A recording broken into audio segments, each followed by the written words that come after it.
좋아요, 구독.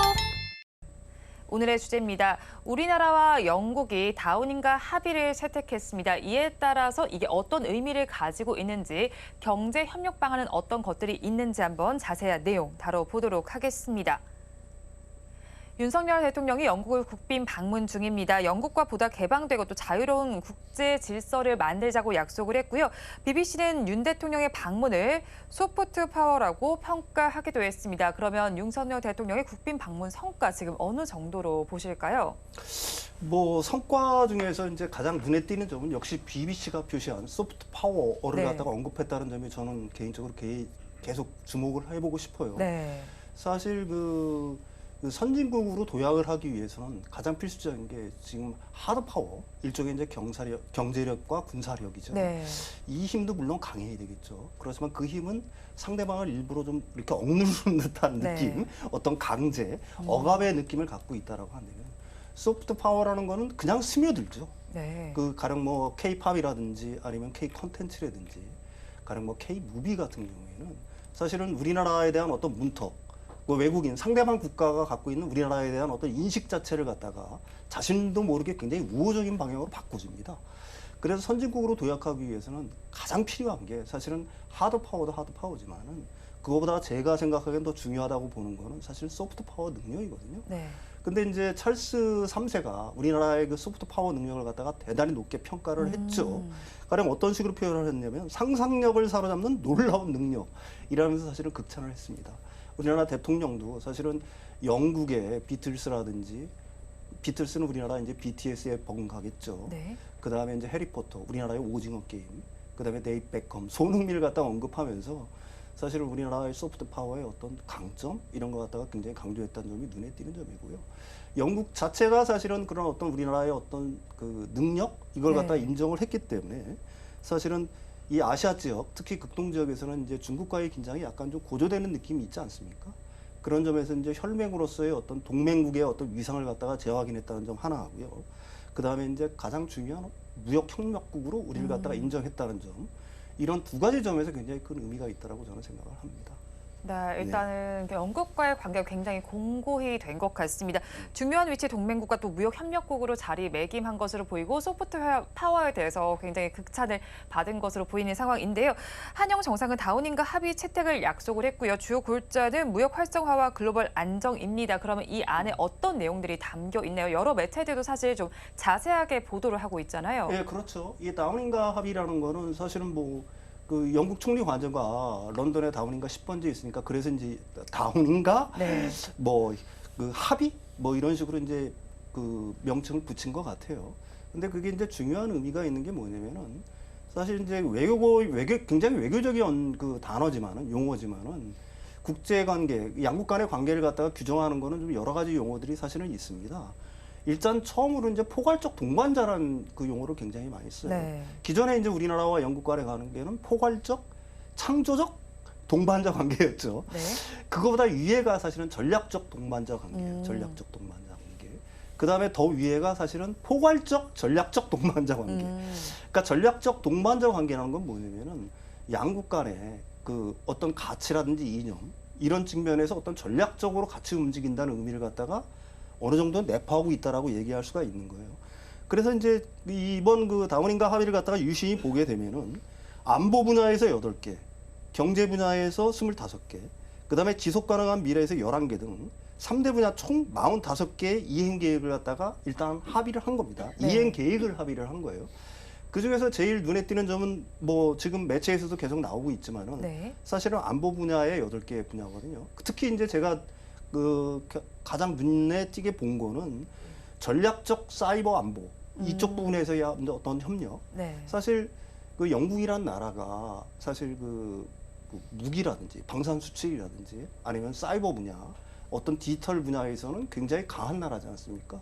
이쪽 분야에서의 어떤 협력을 만들었다는 것 자체는 우리나라의 어떤 안보, 특히 사이버 안보 이런 측면에서 굉장히 큰 도움을 받을 수 있을 것이라고 생각을 하고 있는 거고요. 또 하나는 우리나라도 이제 방산 수출을 이제 늘려나가고 있는, 확대해 나가는 추세지 않습니까? 그런 측면에서 영국과 기존의 어떤 방산 강국이죠. 영국과 어떤 협력 관계가 높아졌다, 어떤 수준 단계가 높아졌다라고 하는 거는 우리나라 방산산업계에도 굉장히 큰 의미가 있다라고 얘기할 수가 있는 거고요. 두 번째로는 이제 한국과 영국 간의 FTA 개선. 네. 사실 이거는 지난 2월 달에 벌써 합의를 한 내용이죠. 이걸 갖다 개시를 시작을 했다. 그러니까 사실 우리가 FTA라고 하게 되면은 그거 한번 딱 협정을 체결하고 나면 계속 가야 되는 걸로 알고 있는데 사실은 그렇지가 않죠. 왜 그러면 산업 어떤 환경이라든지 아니면은 어떤 그 산업의 어떤 발전 방향 이런 게 맞춰가지고 끊임없이 업데이트할 필요가 있는 거니까 한국과 영국 간의 어떤 FTA를 다시 개선한다는 거. 그 지난해 2월에 일단 합의를 했는데 그 부분을 갖다가 협상을 개시했다는 것 자체가 의미가 있다. 그 남원인가 합의가 내포하고 있는 의미는 함의하고 있는 바는 바로 그런 점이 아닐까 싶습니다. 네, 네. 일단은 사이버 안보와 관련해서 이야기가 나왔고 거기에 한영 FTA가 개선된 부분이 있는데 이제 개시가 됐다는 부분에 의미가 있다고 정리를 해주셨습니다. 또 이번 방문을 통해서 윤석열 대통령 세일즈 외교가 다시 한번 빛을 발하고 있는 상황입니다. 원전과 관련해서 수출길이 조금 더 열리게 될 것으로 보입니다. 원전 협력과 관련된 양해 각서를 체결을 했고요. 또 이제 신규 원전 건설에 참여를 해서 손을 맞잡기로 했습니다. 2019년에 한국전력의 불발 이후 4년 만인데 그러면 우리나라 원전 기업의 수출길이 다시금 열리게 될까요? 뭐 그럴 가능성이 있다라고 얘기할 수 있죠. 완전한 수출이 아니라 사실은 제가 보는 거는 사실은 영국 같은 경우는 원전 강국 아니겠습니까? 1956년도에 벌써 상업 그 원전을 갖다가 세계 최초로 그 발전을 갖다가 시작한 나라거든요. 이 콜드홀이라고. 그런 측면에서 놓고 본다고 그러게 되면은 영국 같은 경우에는 사실 그 원전 전주기라고 보통 얘기를 하죠. 원전의 설계, 아니면 건설, 그다음에 해결료, 그다음에 유지, 그다음에 운용, 그다음에 방패물이 있지 않습니까? 방사선 폐기물, 그다음에 원전의 해체, 그다음에 산업 학술 분야에서 굉장히 우수한 능력을 갖고 있죠. 우리나라는 노벨상 수상자 한 명도 못 냈지만 영국 같은 경우에는 제가 알기로는 거의 한 140명 정도 노벨상 수상자를 낸 걸로 알고 있어요. 그런 부분에서 협력이 이제 굉장히 중요하다고 보는 거고요. 우리가 배울 점도 있죠. 또 영국은 또 우리를 필요합니다. 우리는 원전 건설, 설계, 네. 그다음에 원전의 어떤 기자재 생산에 굉장히 탁월한 능력을 갖고 있지 않습니까? 대신 우리가 좀 부족한 측면들이 분명히 있단 말입니다. 아까도 얘기했지만 방패물이라든지 원전의 해체라든지 뭐 그다음에 산업 학술적인 분야에서의 어떤 능력들 이런 부분에서는 이제 영국이 우수하니까 사실 양국 간의 어떤 상호 보완적 협력 이거는 굉장히 우리들한테도 굉장히 큰 혜택이 있는 거고요. 또 영국 입장에서 보게 되면도 자신들도 뭐 손해볼 건 없는 그런 어떤 장사다 이렇게 얘기할 수 네. 있는 거라고 저는 봅니다. 따라서 그 장기적으로 놓고 본다면은 그 영국과 우리나라 간의 어떤 신규 원전 네. 건설에서의 어떤 그 협력, 그 다음에 타국의 원전 수출 이런 가능성 자체들도 사실은 뭐 우리나라도 그렇지만 영국도 좀 높아진다 이렇게 얘기할 수가 있겠죠. 예, 예. 둘 다 이제 장점을 가지고 갈 수 있는 부분인데 사실 에너지와 관련해서 원전뿐만 아니라 해상풍력과 관련된 이야기도 좀 나와 있었잖아요. 이 네네네. 부분에 대해서 저희는 좀 어떻게 봐야 할까요? 뭐 영국 같은 경우도 우리나라랑 비슷하잖아요. 네. 사실은 그 우리나라는 반도 국가지만 그러나 섬나라라고 결국은 해상 풍력에서는 사실 우리나라보다는 좀 앞서가 나가고 있는 것 같아요. 네. 그런 측면에서 영국이 우리나라를 갖다가 우리나라에 대한 어떤 해상 풍력에 대한 어떤 투자를 한다는 것 자체는 우리나라도 해상 풍력에 대해서 충분한 가능성이 있다 이렇게 생각을 하고 있는 것 같고요. 사실 그 해상 풍력 분야에 대해서는 아까도 말씀드렸듯이 발전뿐만이 아니라 우리나라 기자재 업체들 중에 좋은 업체들이 굉장히 많이 있지 네. 않습니까? 따라서 영국 같은 경우에도 사실 그 부분은 필요한 거고요. 우리도 그 해상 풍력의 어떤 운영이라든지 네. 아니면 건설이라든지 이런 측면에서는 영국한테 배울 점이 많은 거니까 양국 간에 충분한 어떤 상호 보완적 협력 네. 관계 이런 것들이 앞으로도 가능할 거다 이렇게 봐야 되겠죠. 예, 네, 예. 해상풍력과 관련해서도 상호 보완적인 협력 관계가 계속될 것이라고 정리를 해주셨습니다. 또 평론가님께서 앞서서 짚어주신 것처럼 FTA와 관련된 이야기가 있습니다. 또 한영 FTA 개선 협상을 통해서 교역과 투자 환경 개선에 이목이 집중이 됐습니다. 약 2년 만에 개선된 건데 사실 3세대 FTA 모델을 구축하는 것이 특징이라고 하더라고요. 어떤 네. 것들인가요? 일단 그 한영 FTA의 어떤 역사를 갖다 돌아올 필요가 있겠죠. 기존에 이제 그 영국이 EU에 속해 있을 때는 EU와 우리나라의 FTA에 영향을 받았지 않습니까? 네. 근데 영국이 브렉시트를 갖다가 결정하고 나서 그 아시아 국가 중에 아시아 국가 중에 최초로 맺은 FTA를 갖다가 개정한 게 사실은 2019년 우리나라였어요. 네. 근데 이제 사실 아까도 말씀드렸듯이 FTA라는 게 끊임없이 업데이트가 돼야 되는 거 아니겠습니까? 산업 구조가 바뀌고 산업 환경 자체가 바뀌는 거니까 그런 부분에서 이제 그 그 개선에 대한 어떤 요구들이 있었고 지난 2월에 일단 그 아까도 말씀드렸듯이 한영 FTA 개선에 대한 일단 합의를 했습니다. 근데 이번에 이제 그걸 갖다가 실질적으로 1년 9개월 만이죠. 실질적으로 이제 그 개선에 대한 어떤 개시를 시작하겠다. 이런 의지를 보인 거고요. 한영 FTA의 어떤 개선 방향에 대해서는 큰 줄기로 따지면 한 3가지 정도를 볼 수가 있는 것 같아요. 첫 번째는 이제 공급망 부분이 되겠죠. 왜 그러냐면은 기존에 이제 그 2019년 정도 그 한영 FTA 개정을 했을 때만 하더라도 그 러시아와 우크라이나 전쟁이 없었잖아요. 지금처럼 공급망 문제가 그렇게 심각하지 않았습니다. 네. 특히 이제 서구 지역, 특히 미국에서의 어떤 그 중국과의 어떤 디리스킹 이런 것들도 사실은 없었죠. 그렇지만 이제 그 서구 진영이 중국과의 어떤 디리스킹을 갖다가 굉장히 강조를 하고 있지 않습니다. 더 나아가서는 디커플링까지 생각을 하고 있는 네. 거니까. 그런 측면에서 이제 공급망을 갖다가 새로 짜야 되는 부분들이 굉장히 중요한 부분이 된 거고요. 특히 영국 입장에서는 우리나라의 어떤 반도체라든지 이런 부분들에 대한 어떤 그 공급망을 갖다가 지속적으로 받는 부분들이 굉장히 중요한 의미가 있는 거고 또 우리나라 입장에서는 사실 반도체 설계 분야에서는 세계 최고의 국가가 영국이니까 우리나라도 그런 부분에서 얼마든지 그 상호 보완적 협력이 가능하겠죠. 그런 측면에서 이제 FTA의 어떤 개선 이런 게 이제 한 가지 목표가 될 거고요. 또 하나는 이제 에너지 분야죠. 아까도 말씀드렸듯이 영국 같은 경우에는 저 원유를 갖다가 직접 채굴하는 나라들, 네. 그다음에 채굴도 하지 않습니까? 그다음에 청정 에너지 분야에서 풍력 발전이라든지 이런 쪽 분야에서 우리나라보다 좀 앞서 있는 거고요. 원전의 비중도 사실은 뭐 계속해서 늘려나가겠다고 하는 거니까 영국 같은 경우에는 지금 20년에 15%인데 25년에 25%까지 늘리겠다. 그다음 원자력 청도 7월 달에 개청을 한 줄 알고 있어요. 네. 그런 측면에서 이제 우리나라랑 상호 어떤 보완적인 관계에 충분히 있다라고 볼 수 있는 거고요. 세 번째는 이제 디지털 분야죠. 네. 디지털 분야 같은 경우에는 이제 우리나라가 디지털 분야에서는 좀 앞서 나가는 부분들도 있는 거고 K 콘텐츠들도 사실은 어느 정도는 디지털화돼 있는 거니까요. 이런 부분들도 그 새롭게 개정되는 FTA는 충분히 반영될 여지가 있어야겠죠. 네. 그래서 이제 그런 부분들의 개선이 필요한 거고요. 제가 이제 주목하고 있는 거는 한 2가지 정도가 됩니다. 사실 EU에서 생산된 어떤 기자재를 썼을 때 그 원산지를 갖다가 한국산으로 지금까지 인정을 해줬어요. 그게 이제 올해 말로 일몰이 되는데 이걸 25년까지 연장을 하겠다는 것도 이번에 개선안에 포함이 된 줄로 제가 알고 있고요. 그다음에 이제 중요한 거는 사실 우리나라가 그 영국에 수출하는 품목 중에서 어떻게 보게 되면 좀 중요한 것 중에 하나가 친환경차잖아요. 친환경차가 2018년도에 뭐 한 1,000몇백 대에서 뭐 지난해까지는 한 3만 몇천 대로 몇십 배 정도 늘어났으니까 이런 부분에 대해서 좀 우리나라한테 좀 우호적인 방향으로 네. 관세라든지 뭐 이런 걸 갖다가 바꿀 필요도 있는 거고 또 원산지 규정이라든지 이런 것도 바꿀 필요가 있는 것들이고요. 그래서 이제 그런 점들 그다음에 이제 그 뭐 세관 업무를 갖다가 디지털한다거나 뭐 이런 측면에서의 어떤 협조 그다음에 개선 방향들 그러니까 결론적으로 말씀드리면 한 3가지 방향으로 그 개선의 어떤 방향들은 일단 잡힌 걸로 알고 있습니다. 그게 아까도 말씀드렸듯이 디지털화, 그다음에 공급망의 문제, 그다음에 에너지 분야 이런 쪽으로 해서 기존 FTA를 갖다가 개선하는 것들을 갖다 시작을 했다.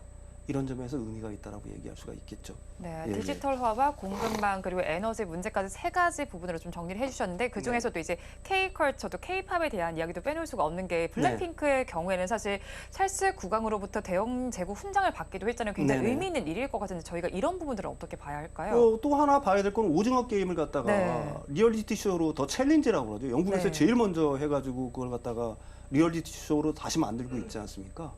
그러니까 한국 문화에 대한 어떤 인식 자체, 아까도 말씀드렸듯이 한국의 소프트 파워에 대한 어떤 능력을 갖다가 대단히 높게 평가하고 있다. 이거는 사실 우리나라 K 콘텐츠의 어떤 수출뿐만이 아니라 사실은 우리나라 한국산 전체 제품에 대한 어떤 이미지 제고 이런 것들이 우리가 아주 모르는 사이에 은연중에 굉장히 일어나고 있다.